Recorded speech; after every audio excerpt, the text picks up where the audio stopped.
그때 예수님께서 제자들에게 이르셨다. 성경에 기록된 대로 그리스도는 고난을 겪고 사흘 만에 죽은 이들 가운데서 다시 살아나야 한다. 그리고 예루살렘에서부터 시작하여 죄의 용서를 위한 회개가 그의 이름으로 모든 민족들에게 선포되어야 한다.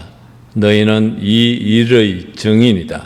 그리고 보라, 내 아버지께서 약속하신 분을 내가 너희에게 보내주겠다. 그러니 너희는 높은 데서 오는 힘을 입을 때까지 예루살렘에 머물러 있으라. 예수님께서는 그들을 베타니아 근처까지 데리고 나가신 다음 손을 드시어 그들에게 강복하셨다. 이렇게 강복하시며 그들을 떠나 하늘로 올라가셨다. 그들은 예수님께 경배하고 나서 크게 기뻐하며 예루살렘으로 돌아갔다. 그리고 줄곧 성전에서 하느님을 찬미하며 지냈다. 주님의 말씀입니다. 찬미 예수님. 오늘 주님 승천 대축일을 우리가 기념하고 있습니다. 부활 대축일 후에 40일이 지난 날, 실제로는 지난 목요일이었는데 우리 대부분의 나라에서는 주일로 옮겨서 우리가 경축하고 있습니다. 그래서 이 40일이 지난 다음에는 이 전통은 바로 우리가 방금 읽었던 사도행전의 전통에 따라서 사도행전 1장 처음에 사도들이 예수님께서 부활하시고 난 다음에 40일이 지난 다음에 승천하셨다, 이 이야기를 전해주고 있는 것이죠. 그런데 여러분들께서 복음을 자세히 들어보면은 오늘 일독서 사도행전과 이 복음이 약간 다르다는 것을 눈치채셨을 것입니다. 뭐냐면은 루카복음, 사실은 사도행전과 루카복음 한 저자가 쓴 거예요. 다 그렇게 알고 계시죠? 예. 한 저자가 썼습니다. 예전에는 이 복음을 지금처럼 이렇게 인쇄술이 있을 때가 아니라서 파피루스에다가 이렇게 쓰는데, 복음서 한 권을 쓰는데 3, 4년 또는 심지어는 4, 5년씩 걸리는 긴 작업이었어요. 그리고 굉장히 비쌌어요. 그래서 또 이게 들고 다니면서 읽어야 되는데 공동체 모임마다 너무 길면 안 되잖아요. 그래서 반을 쭉 자른 거죠. 1부가 루카복음이고 2부가 사도행전이에요. 근데 이 1부와 2부 사도행전과 루카복음에서 얘기하는 승천의 장소가 달라요. 그래서 2000년 동안 많은 우리 교회 영성가들은 고민을 했겠어요? 안 했겠어요? 했겠죠, 그죠? 왜 이렇게 달라졌을까? 같은 저자가 썼는데, 하나는 오늘 우리가 복음에서 읽었던 루카복음에서는 어디라고요? 베타니아라고. 베타니아는 예루살렘 올리브산에서 한 3km 정도 동북쪽에 떨어져 있는 조그만 마을. 예수님께서 이렇게 예루살렘에 오시면은 마리아, 마르타, 라자로가 있던 그 마을이에요. 거기서 승천하셨다라고 우리한테 알려주고 있잖아요. 그죠? 제자들 데리고 베타니아로 가셨다고 얘기하시니까. 근데, 사도행전에 보면은, 같은 저자가 쓴 사도행전에는 베타니아가 아니라 올리브산에서 이렇게 승천하시는 거예요. 그래서 이게 지금 이렇게 장소만 다른 게 아니라 또 자세히 들여다보면 날짜도 다르다 그랬죠. 바로 루카복음에서는 바로 부활하신 그날 승천하셨다라고 하고, 이 사도행전에서는 40일 뒤에 하니까, 이게 지금 뭔가 복음서와 또 사도행전이 전해주는 그 핵심적인 내용이 뭘까, 이렇게 고민을 한 거죠. 그래서 이제 날짜도 중요한 게 아니고 또 장소도 중요한 게 아니에요. 의미가 중요하다, 이렇게 이제 교회는 그렇게 가르쳐 왔습니다. 그래서 여러분들이 그러면 어떤 게 맞아? 성서가 서로 내용이 다르네? 그래서 이거 믿을 수가 없네? 이렇게 하실 필요가 없어요. 우리가 성서가 오류가 없다라는 말을 하잖아요. 무오류. 성서는 오류가 없다는 말을 할 때는 그 무엇을 대해서 얘기하냐면 구원에 관한 한 오류가 없다는 말씀을 하는 거예요. 그래서 이렇게 어떤 거는 또 보면은 시간상의 순수도 달라요. 그죠? 예수님께서 예를 들면은 성전 정화하시는 사건은 요한복음에서는 제일 처음 사도직을 시작하실 때 일어나고, 또 공간복음에서는 예수님께서 순환을 시작하실 때 하고, 이런 것들이 이게 순서가 다른 거예요. 이제 그래서 복음서의 의도대로 이런 것이 다를 수 있지만 구원에 관한 한 오류가 없다, 이렇게 얘기를 하는 것이죠. 그래서 오늘 사도행전과 복음서에서 이렇게 날짜와 장소가 다르다. 여러분들이 맞고 틀린 것을 떠나서 어떻게 질문하셔야 되냐면, 이게 무엇을 얘기하려고 하시는가, 의미가 무엇인가에 대한 질문이라고 생각하시면 됩니다. 그래서 이제 우리가 이제 승천은 부활의 완성, 부활과 같은 사건인데 부활의 완성으로 보시고, 또 구원의 완성, 이런 표현을 씁니다. 그리고 제일 중요한 말씀은 이 사람들이 하늘을 쳐다보고 있다, 스카이를 쳐다보고 있다, 제자들이 그렇게 되어 있는데, 그러니까 천사들이 나타나서 왜 하늘을 쳐다보며 서 있느냐, 이렇게 반문을 하시잖아요. 질문을 하시잖아요.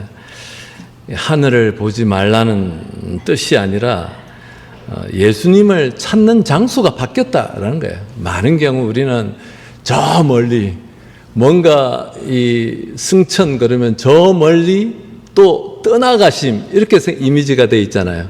그렇지 않나요? 대부분 그렇게 생각하시는 거예요. 그게 아니에요. 교회는 처음부터 그렇게 얘기하지 않았어요. 오늘 천사들의 말을 빌려서 복음서도 왜 하늘 쳐다보고 있어? 이제 너희들이 찾아야 되는 이 주님의 현존은 하늘이 아니야, 땅이야. 갈릴레아로 가, 이런 얘기를 하시는 거예요. 그래서 하늘 쳐다보지 말고 땅을 쳐다보라. 사람들 속에서 하느님을, 부활하신 예수님을 찾아라라는 초대입니다. 이 이야기가 이제 여러분들 이런 강론을 계속 들으셨을 거예요. 근데 이런 강론들이 마음에 이렇게 팍 꽂히지 않는 이유는 제 생각에는 그렇습니다. 제 느낌에는 예수님의 죽음과 관련된 것은 우리가 경험 세계에 있기 때문에, 죽음이라는 경험 세계에 있기 때문에 쉽게 받아들이잖아요. 그죠? 십자가에 못 박혀 돌아가셨다. 이거 우리 다 상상할 수 있고 받아들일 수 있잖아요. 비참하게 배신을 당하고 제자들로부터 지도자들이, 유다인 지도자들이, 또 로마 총독이 이렇게 협력해서 예수님을 죄인으로 몰아서 했다는 것은 받아들이는데 크게 어려움이 없어요. 그죠? 그리고 또 이 죽음이라는 것은 역사적 사실, 그죠? 모든 사람들이 다 바라다보는 예수님의 이 죽음이라는 것은 우리 성서 안에만 기록된 것이 아니라 당시의 역사가들의 기록 안에서도 드러나는 역사적 객관적 사실이에요. 하지만 부활과 승천은 다른 거예요. 그거는 역사적 사실이라기보다 신앙적 사실이에요. 체험적 사실이에요. 신앙 체험의 사건이고, 그래서 이것이 내가 이렇게 이 체험이 없으면 굉장히 받아들이기 쉽지 않은, 그러니까 그냥 우리는 글자 그대로, 또 여러분들께서 성화에서 이렇게 보면은 다 구름을 타고 올라가는 성화를 보시고 하늘에 오르셔서 저렇게 오르셔서 떠나가셨구나라는 이미지를 가지는 거예요. 그렇지만은 교회는 처음부터 복음서도 그렇고, 또 교부들, 제가 교부들이 어떻게 주님 승천에 관해서 강론을 했었는지 이렇게 찾아봤어요. 아우스팅 승인, 정말 우리의 신앙을 체계화시키신 가장 위대한 신학자 중에 한 분이시죠. 그분은 이렇게 얘기하십니다. 승천에 관해서. 물리적 이동이 아니다. 물리적으로 저 높은데 어디 공간으로 가신 게 아니다. 주님께서 인성의 주님께서 하느님의 영광 안에 들어가신 사건이다. 영광 얘기하는 거예요. 그렇게 함으로써 우리들도 모두 희망을 갖게 하시는 사건.